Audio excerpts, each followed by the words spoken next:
Balai Jalan Negara Banda Aceh, tolong nekalan lom efek dari jembatannya. Assalamualaikum warahmatullahi wabarakatuh. Berita Uronyo. Cukup parah laju. Liah je pegat tutu ini ngan cukup lagak, tapi hana je fikir ke jalan tebiat Tamong Kedai Gerbak. Jalan tebiat Tamong bak simpang Kedai Gerbak jino takalan cukup ya tu. Urang tebiat dari arah Kedai Gerbak langsung ke koh jalan bak ulai tutu baru yang nacan kecelakaan di sinan. Menurut pantauan Freelance News Bahasa Aceh, simpang Kedai Gerbak salah sabuh simpang yang ramai tebiat Tamong. Medih lam set plan perencanaan awal benar sabuh jalan Tamong dari arah timur menuju jalan Kedai Gerbak. Nyawa kan jalan Tamong bak simpangnya pah bak ulai tutu. Urang tebiat dari arah Kedai Gerbak handeh genging arah motor dari timur karena padok ngan tembok talut tutu. Memang cukup beres kiraju najan mahambu inan.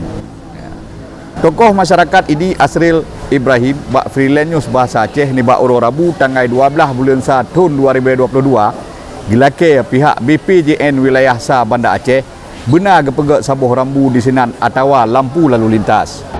Alhamdulillah kamu masyarakat ini khusus ji ini raya berterima kasih bak pemerintah karena gebangun tutu baru arah Medan Banda Aceh. Namun bacut na kecewa kamu. Pakon hana gepike tikungan patahnya. Kiban cara padahal jalan tren Kedai Gerbak nyan patah tat. Hana mungkin motor truk dijit lewat. Reng tebit dari Kedai Belang ataupun Kedai Gerbak hanjit langsung ke koh kenan. Jadi kamu lake bak pemerintah khusus ji Balai Jalan Negara Banda Aceh, tolong nekalan lom efek dari jembatannya. Nyan rawan tat kecelakaan. Asri kelake lom bak Dinas Perhubungan Aceh Timur supaya nak luah belokan jalan tebiat Tamong di sinan. Nyan jalan daerahnya payah pegelih dan kedai-kedai yang nak di atas jalan payah pindah. Terkait uru-uru mekatnya nyan tugas Satpol PP Dinas Perhubungan. Ikamu masyarakat hanya melit adanya. Nyan tugas pemerintah setempat. Kepala Dinas Perhubungan Aceh Timur Zulkifli wate kamu konfirmasi gopnyan mengaku bahawa bak simpangnya cukup bahaya ke pengguna jalan. Mengkait masalahnya gopnyan akan gepegot laporan kedih bak BPJN wilayah Sa Aceh supaya na solusi.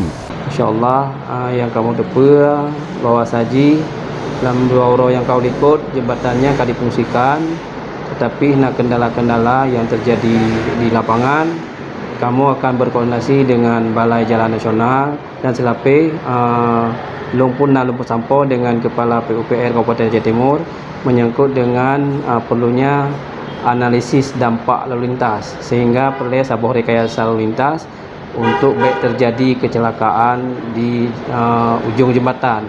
Karena yang terpunyaan bahawa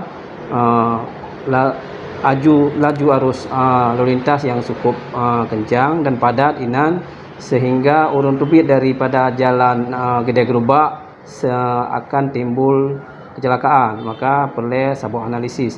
InsyaAllah kamu akan berkoordinasi dengan Balai Jalan Nasional bersama PUPR Kabupaten Aceh Timur. Gonyan kepegah lom untuk kedai-kedai yang berat jalan, nyan gopnyan akan koordinasi dengan Satpol PP untuk buyu tertib supaya jalan Tamong Kedai Gerbak bak ulai tutu ID yang baru nyan nak luar. Habanyo gepesampo oleh Ilyas bin Ismail, Freelance News.